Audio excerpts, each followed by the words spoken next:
Alors, rentrons dans le vif du sujet, puisque nous parlons, le décor est planté, le thème déjà à l'antenne. Comment évaluer et faire évoluer les apprentissages de tous les élèves? Ça concerne les enseignants cette fois-ci. Hein, oui. Et peut-être les parents aussi. Oui. Oui, parce qu'on parle des élèves. On parle des élèves. Oui. Parce qu'on dit évaluer, nous rappelons que l'année dernière, sur le plan national, on a atteint à peu près 28% de pourcentage national au baccalauréat. Oui, c'était catastrophique. Voilà, vous voyez un peu. Et il faut préparer les enfants déjà sur le plan psychologique, sur le plan pédagogique. Donc il faut fixer le cap. Et c'est pour ça qu'on a constaté, peut-être pour entrer, on a constaté que les évaluations qui sont mises en place ont de la peine à faire évoluer les apprentissages. C'est-à-dire que les enfants ne progressent pas. Parfois, il y a les évaluations qui découragent. Les enfants sont stressés, les enfants ne sont plus motivés. Donc c'est un peu trop technique là, mais c'est très important que les enfants savent le sujet sur lequel va porter son évaluation. Le parent également doit situer l'enfant dans ses apprentissages. Parce que la réalité est que les apprentissages ne concernent pas seulement les apprentissages scolaires. Il y a des compétences, des situations de vie. Il y a les compétences sociales, les compétences économiques, les compétences environnementales. Parce qu'on n'évalue pas, on n'apprend pas pour que ce soit les apprentissages morts. Il faut que ce soit des apprentissages vivants. Mais comme on est au cœur du second trimestre, c'est très important que les enfants qui nous suivons, certainement après les parents, comment ils sont évalués, comment est-ce qu'on devrait évaluer. Il est bien vrai, cela concerne ceux qui sont chargés de préparer les évaluations, parce que la troisième séquence est en cours. Mais est-ce que ce n'est pas arrivé trop tôt? Est-ce que les enfants sont vraiment préparés? C'est toutes ces questions qu'on pourra examiner tout à l'heure. Moi, je prends un exemple dans une école, 24 élèves dans une salle de classe, 23 ont échoué, 21 personnes ont réussi. Et là, les parents s'offusquent en disant que comment ça se fait que dans une salle de classe, une salle d'examen, une classe d'examen, des élèves on a 24 élèves, 23 ont échoué, une personne a réussi. Comment expliquer ceci? Est-ce la faute aux enseignants ou est-ce que les cours n'ont pas été bien distillés? Et la faute à qui dans ce cas de figure? Bon, c'est une belle problématique. Mais ça, c'est l'évaluation certificative, c'est-à-dire c'est l'évaluation en fin d'année. Parce qu'il y a peut-être une évaluation, nous avons l'évaluation diagnostique. Non, mais ça s'est passé sur ça s'est pas passé sur la fin d'année. Oui. Ça s'est passé sur, comme on dit, les séquences. Ok. Voilà, une séquence. Bon, ce qu'il faut dire, c'est qu'il y a d'abord, c'est d'abord quoi évaluer. Évaluer, c'est extraire la valeur. C'est extraire la valeur.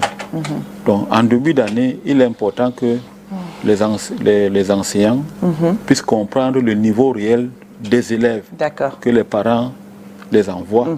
Parce que si on est, parce que je prends l'exemple, on est dans une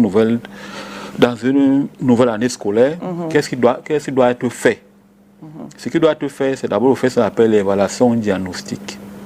C'est pour comprendre d'abord le niveau des apprenants, c'est pour définir leur niveau réel. Donc, normalement, sur le plan scientifique, sur le plan technique, on prend toute une semaine pour évaluer, pour comprendre quel est le niveau réel des enfants. Parce que la question que tu poses là, ça c'est une question, parce qu'on doit voir les choses en amont. Est-ce que cet enfant-là, quel était le niveau de départ?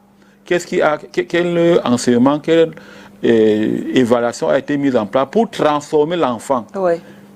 Et c'est la question de savoir, est-ce que toute l'année, est-ce qu'il y a eu transformation, est-ce qu'il y a eu modification, est-ce qu'il y a eu transfert de compétences? Pourquoi l'enfant a échoué? Ça veut dire qu'il y a quelque chose qui n'a pas marché. Pourquoi les 23 élèves qui ont réussi, un qui est recalé? Est-ce que le parent a pris le pouls des difficultés de son enfant au cours du trimestre passé ou bien au cours de l'année antérieure? C'est pour ça qu'on ne peut pas répondre, mais il faut analyser le problème, il faut le comprendre avant de se situer. Mais si l'enfant n'a pas eu la main, ça veut dire qu'il y a quelque chose qui ne va pas. quelles sont, je ne sais pas c'est quelle classe, ce sont les matières scientifiques pour les matières littéraires, est-ce que c'est une filière professionnelle? Donc il faut comprendre d'abord le problème, comprendre les causes du problème avant d'intervenir. Parce que ce qu'on observe, ce sont les conséquences. Et le parent s'alarme quand il y a les mauvais résultats. Mais quels sont les facteurs d'échec qui expliquent le travail de cet enfant-là? Quels sont les facteurs de réussite des autres? Qu'est-ce qui a été mis en place? Est-ce que le parent est surpris? Mais un parent qui est objectif ne doit pas être surpris de l'état de son enfant, je pense. Il ne doit pas être surpris. D'accord. Parce qu'ils sont rentrés dans la dynamique d'un parent qui est proche de son enfant, un parent qui soutient son enfant, qui comprend son enfant, un parent qui se renseigne, qui encourage son enfant. Si l'enfant a des difficultés, à quel niveau le parent doit activer les efforts de son enfant? Qu'est-ce qui n'a pas marché? Donc il faut comprendre l'enfant, qu'est-ce qui n'a pas marché? Qu'est-ce qu'il faut faire pour que ça marche? Est-ce que les compétences antérieures et ces compétences sont-elles appréhendées par l'élève? Si l'enfant est recalé, parce que là, il faut faire un entretien, il faut consulter l'enfant pour voir quel est le problème de l'élève, avant maintenant d'orienter les efforts. Quelle est la régulation qu'il faut faire? C'est-à-dire quels sont les efforts à faire pour que l'enfant change? Mais c'est quand même questionnable. Parce qu'on ne doit pas seulement voir en termes de rendement, on veut le comparer aux autres enfants, mais si on l'écoute, l'enfant va nous dire exactement qu'est-ce qui n'a pas marché, on fait le diagnostic. Est-ce que l'enfant aime toutes les matières? Est-ce que l'enfant aime les matières scientifiques? Est-ce qu'il aime les matières littéraires? Ainsi de suite. C'est quand on fait donc cet entretien avec l'élève en question, on peut également évaluer le facteur sur le plan familial. On peut également comprendre les éléments explicatifs de cet enfant-là. D'accord. Est-ce qu'on va dire que si l'enfant n'a peut-être pas été, n'a pas eu cette bonne note, est-ce que ça veut forcément dire que l'enfant est bête? Bon, on ne peut pas le dire d'emblée. Si je peux me permettre l'expression oui, de bête. On ne peut pas le dire d'emblée. On sait qu'il y a le facteur quantitatif. Ou dur de tête. Il y a le facteur qualitatif. Oui. Ok. Nous savons que les classes se suivent. C'est-à-dire qu'il y a les compétences antérieures qui ont relation avec les nouvelles compétences. Oui. Si l'enfant n'a pas maîtrisé les compétences antérieures, il ne peut pas évoluer. C'est pour ça que l'évaluation diagnostique qui est mise en place en début d'année, en début de trimestre, permet tout simplement de recadrer, de réguler l'enfant, d'aider l'enfant de progresser. Avant de voir l'évaluation certificative qui vient boucler une séquence, qui vient boucler un trimestre, qui vient boucler une année. Le problème n'est pas à ce niveau. Le problème est de voir est-ce que les compétences attendues au départ, est-ce que ces compétences ont été installées à la fin. Maintenant, lorsque le professeur ou bien le parent d'élève, parce qu'il y a les parents qui le font, lorsque le parent d'élève ou bien l'enseignant, il a fait un diagnostic au départ. Le diagnostic permet de situer les difficultés que l'enfant rencontre dans une discipline. Oui. Maintenant, lorsque les difficultés ont été bien structurées, bien comprises, il faut maintenant planifier les progrès. D'accord. Mais la difficulté est que entre l'évaluation diagnostique, parfois les progrès ne sont pas planifiés. Oui. Il faut aider un enseignant. C'est comme un coach. Le coach, par exemple, on sait que, je prends un exemple comme ça, mais le côté gauche pose problème. Chaque fois que l'équipe vient, on passe par le côté gauche. Le coach a constaté le côté gauche pose problème. Maintenant, il va faire les changements nécessaires pour bien boucher le côté gauche. Soit il va renforcer, mettre en place une bonne stratégie pour que l'équipe ne puisse plus passer par le côté gauche. C'est la même chose. Donc si l'enfant a des difficultés dans les matières littéraires, dans les matières scientifiques, dans d'autres disciplines, il faut maintenant travailler de telle manière que l'enfant puisse avoir les bons résultats. Maintenant, quel est le temps entre l'apprentissage et le rendement? Ça prend donc le temps. Oui, parce que... C'est pour ça que dans l'apprentissage, le problème n'est pas de dire que l'enfant doit avoir les bons résultats. Les bons résultats. Le plus important, que l'enfant construise les compétences. D'accord. Bien les apprentissages. Parce que la rémédiation peut prendre 6 mois.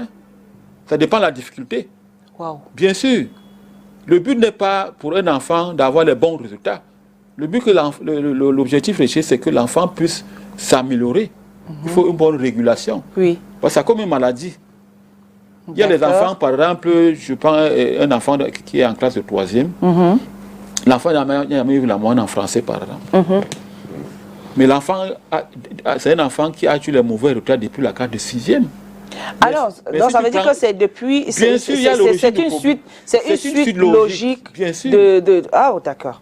Donc, on ne doit pas regarder le rendement, on ne doit pas regarder le bon résultat d'emblée, Oui. mais on doit regarder quel est le problème réel, quelle est la source de ce problème, qu'est-ce qui peut être mis en place pour améliorer l'enfant. Maintenant, on va mettre en place un programme de remédiation en fonction de la difficulté, en fonction de la motivation de l'enfant, en fonction du centre d'intérêt. Donc, ce n'est pas la nôtre qui doit guider les efforts, mais c'est beaucoup plus l'amélioration des difficultés que l'enfant rencontre. Mais si l'amélioration des difficultés que l'enfant rencontre, la note suit, où est le problème? Ça peut suivre, mais si, parce que par exemple, on a 4 semaines de cours, une semaine d'évaluation. Est-ce que c'est possible qu'un enfant qui a 2-3 en mathématiques, que le devoir qui suit qu'il ait 10, c'est pas possible. Ça veut dire qu'il soit il a triché, soit on l'a donné, soit les notes fantaisistes. Donc c'est pas logique que l'enfant quitte de 3 à 10. L'enfant qui de 3 à 12. Parce qu'il y a une certaine progression qui est normale. Mais j'ai remarqué aussi quand même qu'il y a des enfants qui... on ne sait pas, peut-être il y a eu un déclic par exemple dans leur tête, et puis la matière qu'ils ne comprenaient pas, ils la comprennent maintenant par la suite. Moi, je prends un exemple sur moi. Quand j'étais en classe de seconde, je me rappelle que j'étais nulle en mathématiques depuis la classe de 6e. Ma première note en classe de 6e, là où j'avais réussi, j'avais eu 20 sur 20 une seule fois en mathématiques, c'était en 6e. Mais après, ça devenait difficile. Mais sauf que, arrivé en classe de seconde, c'est à partir de la seconde que je commence à comprendre la mathématique. Les mathématiques. Oui, mais grâce... Mais comment, donc, je ne sais pas, et puis j'ai commencé à trouver ça même facile. Voilà. Parce que je me faisais répéter par quelqu'un qui me montrait, etc.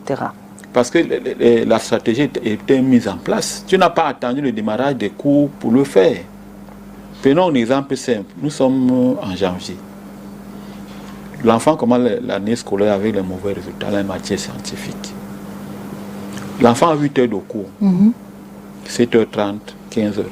Ok. Il doit rentrer. Maintenant, si on regarde en termes de programme, parce que l'enfant doit avoir un programme d'études, il faut combien d'heures pour que cet enfant étudie par jour? Les enfants, lorsqu'il y a les bonnes structures, c'est-à-dire que lorsque à la maison, l'enfant a un bon cadre de vie, l'enfant peut étudier à peu près 5 heures. Les enfants estiment que c'est beaucoup. Maintenant, si les 5 heures là, tu n'as pas que les mathématiques. Oui. Donc maintenant, si on dit, le diagnostic dit quoi? Que par exemple, il y a par exemple les activités littérales qui n'ont pas été maîtrisées. Il y a un certain nombre de chapitres qui n'ont pas maîtrisés. Peut-être que tu as les échecs, tu as été recalé, tu as décroché dans au moins 6 chapitres. Et ces chapitres-là reviennent régulièrement. Il faut combien de temps pour que tu puisses avoir la moyenne en mathématiques? Il faut combien de temps pour que tu puisses avoir la moyenne en français? C'est pour ça que la plupart des enfants qui ont les difficultés sont les enfants qui ont les mêmes difficultés. Pour ça qu'il faut plutôt aller dans le sens de la régulation. Il faut planifier.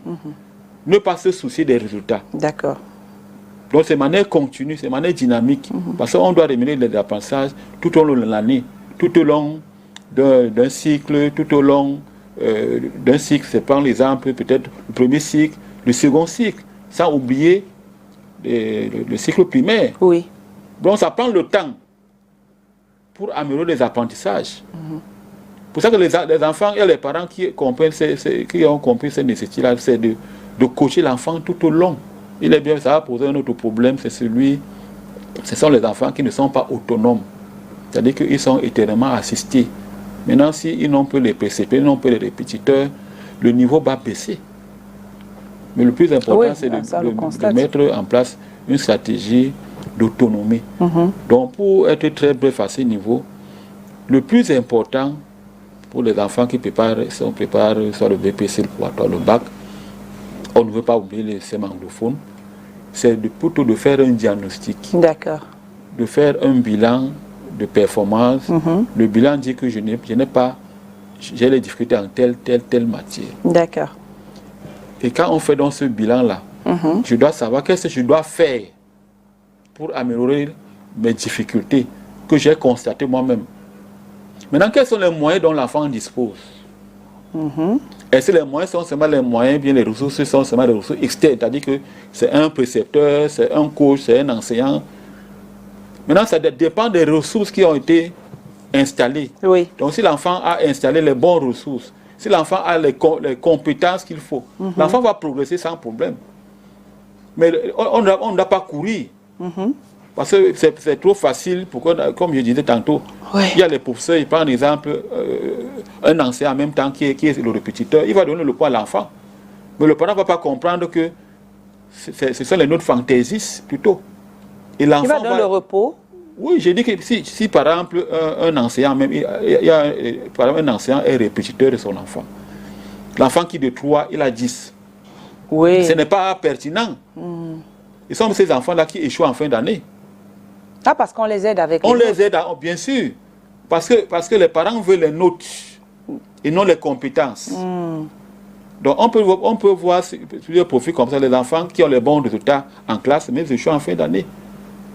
Ils échouent en fin d'année. Donc faisons très attention. Quand on dit l'évaluation, comment évaluer et faire évoluer les apprentissages, on doit partir toujours, amener l'enfant à faire le diagnostic, à situer les matières difficiles, à comprendre l'origine de ces problèmes, à voir les causes, quelles sont les causes, à mobiliser les ressources. C'est surtout les ressources des élèves et non les ressources des enseignants. Maintenant, on a parlé la dernière fois, parmi les ressources, on ne doit pas oublier aujourd'hui qu'on doit mobiliser les nouvelles technologies. Parce qu'aujourd'hui, pour ceux qui peuvent avoir accès aux nouvelles technologies, aux technologies éducatives, ça aide l'enfant à progresser le plus vite. Parce que cela nécessite beaucoup d'heures d'entraînement. Parce qu'il faut mettre beaucoup d'heures pour remédier, pour comprendre un chapitre. Parce qu'il faut voir le rythme de l'apprentissage de tout un chacun. Il faut beaucoup d'heures. Il faut beaucoup s'entraîner. Et pendant que tu t'entraînes, tu n'as pas la scène, mais ce ne sont pas que les mathématiques. Il y a le français qui est là. Il y a l'anglais qui est là. Il y a les sciences humaines. Sans oublier les autres disciplines. C'est-à-dire que si tu as 5 heures en fin de journée, il te faut à peu près 43 heures en fin de semaine. Maintenant, entre les heures planifiées dans l'organisation des études, maintenant, il faut voir l'application de ces heures-là. Il faut voir le matériel didactique dont l'enfant dispose. Oui. C'est pour ça que... Donc, tout ça joue, hein? Tout ça joue. C'est pour ça que au niveau des conseils d'orientation, on fait ce travail-là. On écoute les enfants, on les écoute, on les aide à progresser de manière graduelle. L'enfant peut partir de 3 à 5. Il peut partir de 3 à 6. Il peut partir de 6 à 8, 8 à 10. Donc entre 2 séquences, 3 séquences, l'enfant peut évoluer. Parce que le plus important n'est pas seulement d'évoluer, pour eux, c'est d'évoluer de manière continue. Pour ceux qui ont les bons résultats, il faut être stable. Parce que l'enfant peut avoir les bons résultats au premier trimestre, l'enfant décroche au second trimestre. Donc on a besoin des enfants qui travaillent de manière continue, de manière dynamique, qui ont une bonne trajectoire de réussite. Et quand on parle de comment évaluer et faire évoluer les apprentissages, donc comment on évalue d'abord, on évalue l'enfant comment? Très bien. Ça, c'est une vision. Les établissements, puisque nous avons à peu près 5 évaluations pour les classes intermédiaires, 6 évaluations pour les classes certificatives, mais d'autres établissements privés ont mis en place d'autres évaluations mensuelles. Peu importe le rythme d'évaluation, le plus important, c'est que l'évaluation permet aux enfants de progresser. Ça, c'est très important. Oui. Maintenant, comment? En début d'année, on fait d'abord l'évaluation diagnostique. C'est-à-dire que l'enfant est arrivé, il a fait 3 mois à la maison, il arrive au mois de septembre, on prend une semaine pour évaluer. Quand on a évalué maintenant, on va faire l'analyse des notes, des performances. Et après, maintenant, l'évaluation diagnostique, on va maintenant mettre en place un plan d'action parce qu'on situe l'enfant, parce qu'il y a les enfants il y a les enfants qui sont sous-performants, il y a les enfants qui sont hautement performants. Maintenant, l'évaluation va permettre de situer l'enfant en fonction de son niveau réel, en fonction de son profil. Et quand on va situer l'enfant en fonction de leur profil ici, on va plus, parce qu'il y a certains établissements qui évaluent en tenant compte des enfants qui ont un bon niveau. Ça ne servira à rien. C'est-à-dire que si on évalue seulement, on tient compte des enfants qui ont un niveau de 12, de 13, de 14, ceux qui ont un niveau de 5, 6, ils ne peuvent jamais avancer. Pourquoi? Non, ils ne peuvent pas avancer parce que ce n'est pas leur niveau. Mais ils peuvent se rattraper. Non, ils ne peuvent pas. C'est pour ça que l'évaluation... l'échec est assuré totalement. L'échec est assuré totalement. Waouh. Pour ça, donc, l'évaluation, quand on évalue... Moi, je ne crois donc, pas. Hein. Oui, vous ne croyez pas, mais c'est le travail que moi je fais.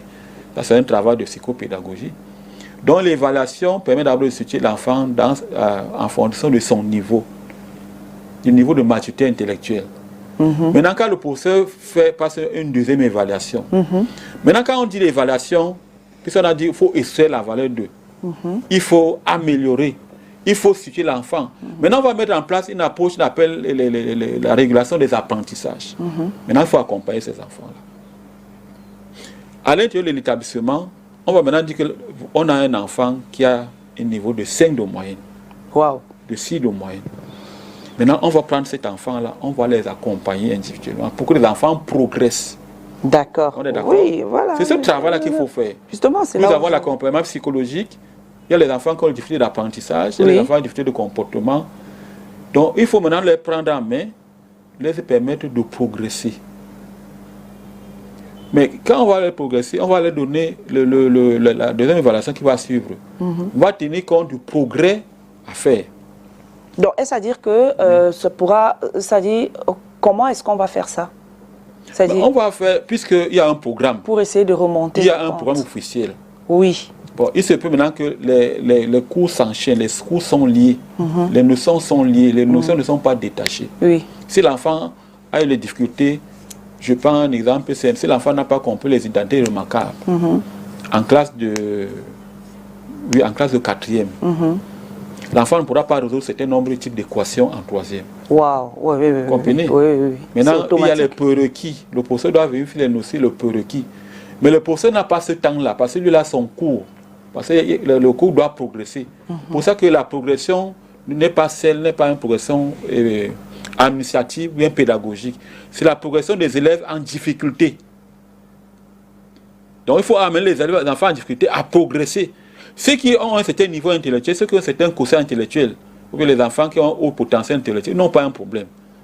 Ce sont les enfants qui sont constamment en éveil. Oui. Mais il faut prendre les enfants, peut-être ils sont 30%, 40%, 50%. Les enfants qui ont les mauvais résultats, il faut les amener, il faut les faire avancer. On les fait avancer comment? En mettant, il faut les mener les coachs. Ça peut être fait dans un établissement. On a parlé la dernière fois par rapport à l'intention de cours. On a 60% des enfants qui n'ont pas le niveau. Maintenant, quelles sont les stratégies? On a constaté que les enfants ne savent pas apprendre par exemple. Quelles sont les stratégies d'apprentissage? Donc le conseil d'orientation va dire c'est quoi apprendre, qui considère à acquérir de nouvelles connaissances. Quelles sont les stratégies d'apprentissage? Il y a les enfants qui bûchent par cœur, ils n'apprennent pas. Mais que dire ils bûcheront par cœur. Oui. Maintenant, qu'est-ce qu'il faut faire? La plupart des enfants ne maîtrisent pas le cours, ils ne lisent pas le cours, ils ne comprennent pas. Le cours est théorique. On est encore dans les notions abstraites. C'est pour ça que la plupart des notions aujourd'hui doivent tenir compte des situations de vie. On est dans l'approche par les compétences. C'est-à-dire l'enfant doit comprendre les notions. Donc lorsque l'enseignement est vivant, lorsque les approches pédagogiques sont des approches actives, l'enfant comprend mieux. Maintenant, le TIC participe à rendre l'apprentissage actif. Donc il y a les situations de vie. Donc, il dit que c'est ça, il faut maintenant aller vers le conseiller, vers le psychologue, amener l'enfant à progresser. Quelles sont les techniques d'apprentissage? Il y a les enfants qui lisent par cœur, ça ne marche pas. Oui. Par exemple, un cours doit être appris au moins 3 fois par semaine. 3 fois par semaine. Mais, si un cours doit être appris... Parce qu'on appelle, il faut réactiver. Le professeur a fait cours lundi. Il a fait cours lundi. L'enfant doit apprendre le même cours lundi. Wow. Le mercredi, il fait le bilan de la mi-semaine. Il fait de la 2e fois. Il apprend le même cours le dimanche. Il fait 3 fois. Mais quand l'enfant va prendre la première phase d'apprentissage, la deuxième phase d'apprentissage, la troisième phase d'apprentissage, plus de temps va passer, la durée d'étude doit diminuer. Doit diminuer. C'est-à-dire que 40 minutes pour la première phase, 20 minutes et 10 minutes. Il va faire le bilan du mois. Il va prendre la dernière semaine du mois pour faire la révision mensuelle. Là, il se prépare déjà il sera préparé pour l'évaluation séquentielle. Donc, pour un seul cours, il faut 140 minutes. Maintenant, ça c'est pour les matières histoire, géographie, les sciences humaines, philosophie, français. Maintenant, ce sont les mathématiques. Il faut encore d'autres. Il faut un autre temps pour faire les révisions, pour faire les exercices. D'accord. Ce sont les choses que nous on fait dans les salles de classe. On dit à l'enfant, il faut maintenant appliquer.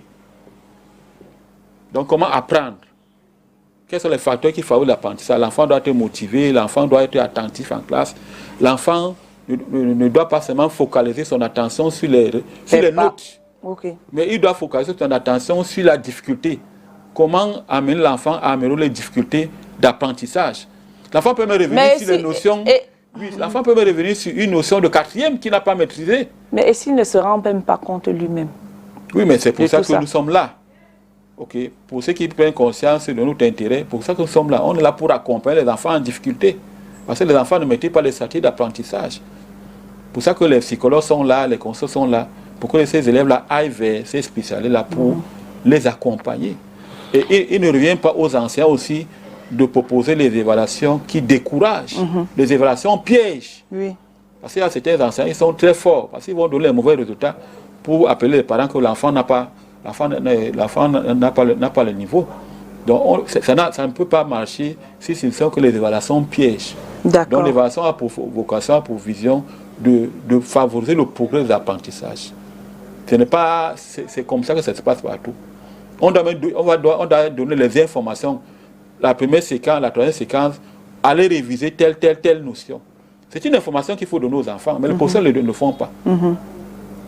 Il va mettre l'accent sur tel chapitre. Puis une séquence peut avoir 2 chapitres. Aller réviser là-dessus. Oui. Donc l'élève doit avoir les informations concernant le type d'évaluation. Ce sont les informations qu'il faut donner aux enfants. Les évaluations qu'il faut donner aux enfants. Oui, c'est-à-dire que les informations, les sujets sur lesquels l'enfant doit étudier. D'accord. Parce que le but n'est pas que l'enfant récale. Le but est que l'enfant évolue. Sinon, après, l'enfant, il a eu le BPC, après, il ira en classe de seconde. Alors, on va évoluer en allant du côté de Yaoundé, au niveau de Yaoundé où on parle... où on a posé la question à l'homme de la rue pour notre Vox Pop habituel sur des rendez-vous. Du côté de Yaoundé, Thierry On, est-ce que tu nous entends? Voilà, nous te donnons l'antenne pour donner la parole à l'homme de la rue et on reviendra par la suite pour parler de comment faire évoluer justement maintenant l'apprentissage de tous ces élèves-là à toutes. En tant que parent, pour faire évoluer nos enfants qui sont les élèves, pour moi, une priorité, le parent doit mettre un accent sur ses enfants. Le parent doit d'abord être le premier éducateur de ses enfants. Parce que la jeunesse d'aujourd'hui n'est pas comme la jeunesse d'avant. En tant que parent, je fais le suivi de mes enfants. C'est-à-dire quand je finis de payer la pension, ils vont à l'école et le soir, je veille à leurs études. C'est-à-dire, je les accompagne dans leurs devoirs, je pose des questions, ce que la maîtresse a dit. Bref, je les accompagne dans ça. S'il y a des difficultés, j'essaye de corriger. Donc, je ne les abandonne pas. Un peu ça. Pour qu'il y ait de bons résultats en fin d'année, pour que je sois aussi heureuse en tant que parent de savoir que les enfants sont bien à l'école, ils m'apportent des bonnes notes et ça me fait plaisir. Oui, on essaye déjà, il y a les répétiteurs. Il y a des répétiteurs qu'on est obligé de prendre pour aider nos enfants à faire leurs devoirs, à évoluer un peu à l'école. En plus de ça, de plus en plus, on s'assure aussi d'avoir des groupes WhatsApp avec des enseignants où on peut poser nos questions, essayer de suivre un peu ce qui se passe, comment ils se comportent à l'école. Et aussi au final, il faut être là à chaque fois. en soirée, un peu questionner les enfants, voir un peu ce qu'ils ont fait, surtout le week-end. Dès qu'on a le temps, on fait le maximum pour les suivre comme ça. Ouais. Lorsque l'enfant va à l'école, quand il revient, on veut voir s'il a fait les devoirs et contrôler, l'aider à faire ses devoirs parce que seul l'enfant n'est pas forcément capable à les résoudre. Et aussi, il faut bien aider les enseignants parce que quand on donne les devoirs aux enfants, les parents, pour qu'ils sachent que l'enfant est vraiment assidu, il faut qu'ils regardent aussi parce qu'il peut bien avoir les devoirs, même les cours, il ne les prend pas normalement. Donc quand le parent prend la peine de regarder les cahiers des enfants lorsqu'ils rentrent, là au moins on est sûr que oui, ils sont assidus à l'école. Et tout simplement déjà une question d'assiduité personnelle parce qu'avec nos occupations ce n'est pas toujours évident. Donc 2-3 fois par semaine personnellement on décide de se plonger dans leur fourniture. C'est vrai qu'on a des personnes qu'on a sollicitées pour en appui, des enseignants qui viennent en appui comme répétiteurs, mais il est toujours important de voir s'ils sont à jour et surtout la collaboration avec le corps enseignant. J'essaye autant que mieux chaque trimestre de passer dans leurs écoles au moins 2 fois ou alors leur maman peut le faire. Donc c'est toujours important en tant que parent de se donner un peu de temps pour ça parce qu'il y a des petits détails qui nous échappent. Même quand l'enfant a les bonnes notes, il faut bien qu'on soit sûr qu'à l'école c'est discipline. Est-ce qu'il ne marche pas avec une bande qui n'est pas autorisée? Est-ce qu'il ne peut pas mieux faire? Parce que le fait qu'il ait 12 de moins n'exclut pas qu'on peut appuyer plus un peu de pression pour qu'il ait même 14. Voilà, globalement.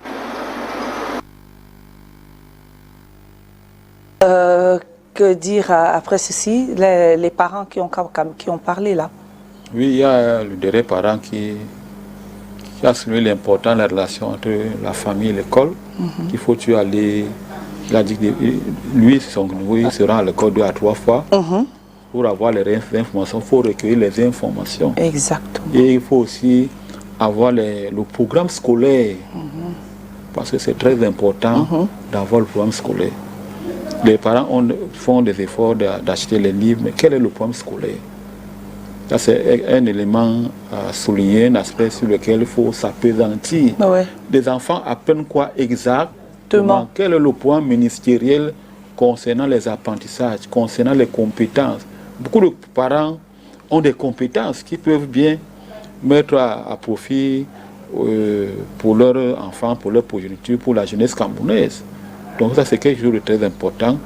Quand le programme est très bien élaboré, parce que quand le parent regarde le programme scolaire, il peut même se rendre compte qu'il y a les écarts, il y a les difficultés même. Mais parce que si le parent dit, ok, mon enfant a une bonne note, qu'est-ce qui veut dire que l'enfant a une bonne note? Donc le parent doit regarder aussi le programme scolaire. Le parent doit demander le calendrier pédagogique. À quel moment le ministère a demandé qu'on vienne, parce que tout est arrêté à l'avance. Les examens sont arrêtés à l'avance, donc les réponses sont très bonnes. Mais ce qu'il faut ici, c'est de ne pas mettre trop l'accent sur les répétiteurs. Oui, parce que quand le répétiteur ne sera pas là, ça se passe comment? Le plus important, c'est d'amener l'enfant à construire ses compétences. Le répétiteur peut venir en appui, l'enseignant peut venir en appui, mais ça ne doit pas être un appui de longue durée. Parce que le plus important, c'est l'automotivation, d'ailleurs que c'est la motivation de l'élève. Parce que si l'enfant, il y a les enfants qui évoluent avec les répétiteurs, mais ce ne sont pas ces efforts. Le plus important, ce sont les... ça? Parce que je me dis quand même que le répétiteur, il vient pour répéter ce que l'enseignant a dit. Il répète, mais il répète. Et pour peut-être réévaluer l'enfant, pour peut-être permettre à cet enfant d'évoluer. De faire évoluer cet enfant. Le répétiteur doit mobiliser les ressources de l'élève. Il doit plutôt amener l'enfant à résoudre des problèmes. Donc il accompagne. Mais ce n'est pas l'assistanat à vie. Parce qu'on voit ça régulièrement. On voit que puisque ce n'est pas un truc à vie. Oui, mais ils le font, puisque plus tard, si l'enfant a le répétiteur de la semaine terminale, l'enfant peut avoir le répétiteur, on les voit en milieu professionnel. C'est-à-dire qu'on est dans un système dans lequel on est dans un système de la mobilisation de compétences, du transfert de compétences, de l'appropriation des compétences. Oui. Donc, le répétiteur est là, certes. Mais le plus important, c'est que l'enfant comprenne comment lui-même doit résoudre le problème. Parce que n'oublions pas que la loi d'orientation le dit, qu'il faut susciter l'esprit critique, la créativité, l'innovation. L'enfant doit résoudre lui-même ses problèmes. Donc il faut plutôt aller dans le sens d'amener l'enfant à s'équiper soi-même les compétences, même si le parent est là, mais le parent lui montre, parce que le parent doit lui montrer comment faire. Parce que les compétences dont nous parlons ne sont pas seulement les compétences pour avoir les notes. Ceci m'amène justement à... Oui, mais ce sont les compétences qui doivent être utiles pour les problèmes de la vie. Oui, mais là maintenant, comment faire évoluer justement l'apprentissage de ces élèves-là? Comment faire? Bon, je l'ai dit, nous sommes en début de trimestre déjà. D'accord. De manière très pratique. Cela suppose qu'avant de composer, avant d'évaluer, il faut d'abord faire ce qu'on appelle l'évaluation diagnostique. C'est-à-dire quoi? C'est un bilan qui permet de savoir que je suis au 6e chapitre. D'accord. Je vais évaluer au 6e chapitre, je vais prendre 2 chapitres, bien deux séquences. Et quel est le niveau réel des enfants? Quel est leur niveau réel? Je peux maintenant parler peut-être l'évaluation, on appelle l'éducation à l'environnement. Est-ce que par rapport à ce que j'ai enseigné, est-ce que tout le monde comprend? D'abord, il faut s'arrêter. Le professeur doit s'arrêter pour dire, est-ce que j'ai atteint un certain niveau de progression? Je suis peut-être à 60% de progression. Et c'est là où je me situe maintenant. Est-ce que mes enfants ont compris? Je fais un petit test, un test diagnostique pour savoir que il y a combien qui ont compris, il y a combien qui n'ont pas compris. Maintenant, si tout le monde a compris, je peux proposer un sujet qui tient compte du niveau réel de tout le monde. Oui. Maintenant, si 60% n'ont pas compris, si je propose, je vais mettre la barre très haute. C'est-à-dire que les enfants d'emblée ont le mauvais résultat. Parce que je vais proposer un sujet qui ne tient pas que de leur niveau réel, de leur difficulté. Donc le professeur sait que le niveau moyen de mon enfant, le niveau moyen est de 9 de moyenne, de 8 de moyenne. Maintenant, si je propose un sujet pour les enfants qui ont 14 de moyenne, les autres sont condamnés d'avance. Ce sont les évaluations qui découragent, qui suscitent toujours de décrochage, et ainsi de suite. Maintenant, quand je sais que 60% de mes enfants ne comprennent pas, je vais choisir un sujet qui est proche des difficultés des enfants. Je vais maintenant les aider à avancer, à progresser. C'est-à-dire que je vais proposer un sujet qui tient compte de leur niveau. Prenons un exemple, on dit aujourd'hui les gens à l'époque pouvaient égaler le Brésil, la France. Maintenant, pour permettre au Lion de table d'évoluer, on va jouer avec quelle équipe? On va prendre les équipes qui ont un classement au même niveau. Au même niveau, ok. Ils vont prendre... Maintenant, si les Lions veulent évoluer, il faut maintenant prendre les équipes qui sont classées de la première place à la 10e place. C'est la même chose. D'accord, ok. Ça, c'est un travail technique. C'est pour ça que dans le cadre de la collaboration entre l'école et la famille, nous avons les réunions des parents d'élèves. Donc les parents doivent dire que évitons d'évaluer, de proposer des évaluations pièges. L'évaluation ne permet pas d'avancer. Ça, c'est un niveau très important. C'est pour ça que l'évaluation qui est proposée dans nos établissements ne respecte pas ce critère-là. Donc le professeur évalue, il donne certains sujets, les enfants pour d'autres ne progressent pas. Pour preuve, on a à peine 40% des enfants qui travaillent bien. Puis 40%, c'est même beaucoup. Il y a à peine 40% des enfants qui travaillent bien dans les salles de classe.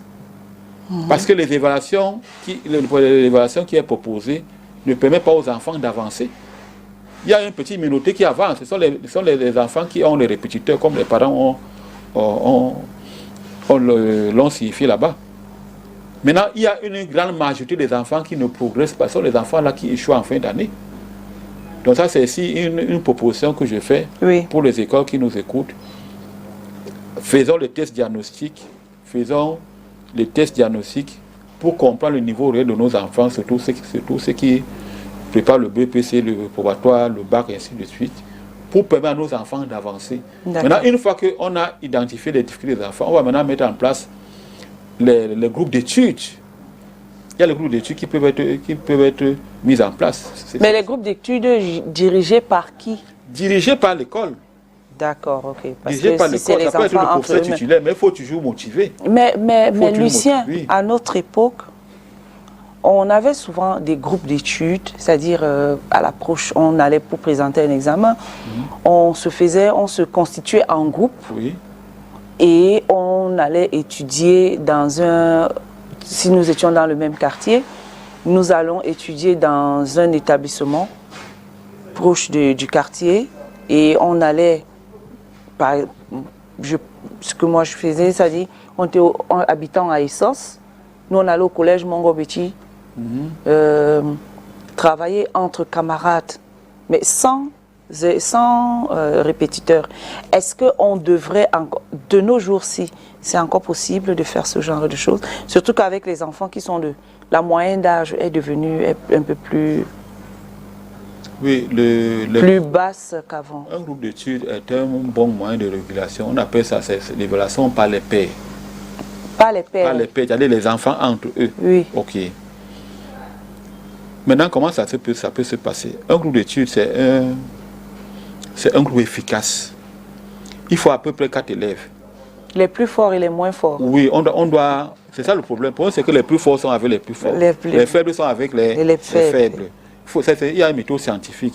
Je vais prendre le meilleur, celui qui maîtrise mieux les maths. Celui qui maîtrise mieux le français, il maîtrise mieux l'anglais, il maîtrise mieux peut-être les physiques, chimie. On se joint. On se joint. C'est-à-dire que celui qui maîtrise mieux les mathématiques, il a des difficultés en anglais. Oui. Ok. Oui. Maintenant, on va choisir les sujets à traiter. Oui. On se trouve le mercredi, on va traiter le sujet. On a 2 heures. Toi, tu es responsable de l'anglais. On te donne un sujet à traiter. Tu vas au tableau, tu as 30 minutes pour traiter l'exercice. Après, le français. Après, la physique, ainsi de suite. Donc, c'est un groupe à bénéfice réciproque. C'est-à-dire que celui qui travaille bien en anglais, on sait que les élèves qui travaillent bien dans les matières scientifiques n'aiment pas les lettres. Donc, c'est un groupe autonome, un groupe interdisciplinaire, un groupe où les compétences s'échangent. Tout le monde gagne. Oui. Personne ne perd. Oui, c'est gagnant-gagnant. Gagnant-gagnant. Maintenant, il y a les sujets qui sont proposés. Oui. Pour que ça marche bien, ces groupes doivent être mis en place, doivent être contrôlés par l'école. Parce qu'on sait aussi, dans ces groupes-là, il y a pas mal aussi, il y a les déviances qui se font. Donc, on doit faire attention avec les déviances dont on parle, parce qu'on parle de déviances. Vous allez au collège en tenue. Vous avez un emploi du temps. On vous propose le sujet d'évaluation. Il y a même pour ceux qui ne préparent les examens, on peut prendre les 10 derniers bacs, les 10 derniers probatoires, les 10 derniers BPC, et vous traitez. Maintenant, ceux qui n'ont pas les enseignants qui sont à côté d'eux, on peut s'acheter un fascicule. Mais attention, il y a certains qui regardent avoir la correction. Ça ne peut pas marcher. Parce que l'apprentissage procède par erreur. On doit d'abord constater les erreurs. Et on peut voir la correction après. On ne bûche pas la correction. Parce que si ceux qui ont acheté des bords là, on peut d'abord consulter les bords. Ok? On prend les bords, on regarde, ça ne marche pas. Je prends l'exemple, il m'est arrivé une fois, il y avait un répétiteur. Ma mère m'avait contacté un répétiteur. On devait avoir le devoir le jeudi, c'était en terminale D. Le repère est venu le mercredi. C'était le chapitre sur les suites numériques, les suites géométriques. Oui. Je lui ai monté 2 exercices. 2 exercices. Et ces exercices sont venus le jeudi. D'accord. Mais qu'est-ce qui s'est passé? Comme celui qui traitait l'exercice au tableau, moi j'ai bûché plutôt la réponse. Donc sur les 20 points, il y avait 12 points. Je vous assure que je n'ai pas les bonnes réponses. Parce que c'est le professeur qui traitait l'exercice. À la place de l'élève. À la place de l'élève. Pour ça, vous avez dit que le répétiteur n'est pas la solution. Parce qu'au lieu de réfléchir par soi-même, de comprendre les techniques d'apprentissage, les stratégies d'apprentissage, tu vas plutôt commencer à te rappeler ce que le professeur faisait au tableau. Et là, tu échoues. Et j'ai eu la somme de ce devoir. Quand j'ai commencé à comprendre comment on apprenait, finalement, je me suis séparé de ce répétiteur moi-même. Quand il venait à la maison, moi, il ne me trouvait pas. J'ai mis en place une bonne stratégie d'apprentissage. J'ai compris comment on apprenait. D'accord. J'ai mon baccalauréat avec mention.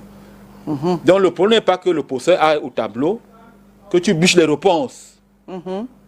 Parce que la plupart des élèves bûchent les réponses. Ok. Ils ne raisonnent pas par eux-mêmes. D'accord. Ils ne réfléchissent pas. Ils ne sont pas dans l'innovation, ils ne sont pas dans la créativité, dans la pensée critique.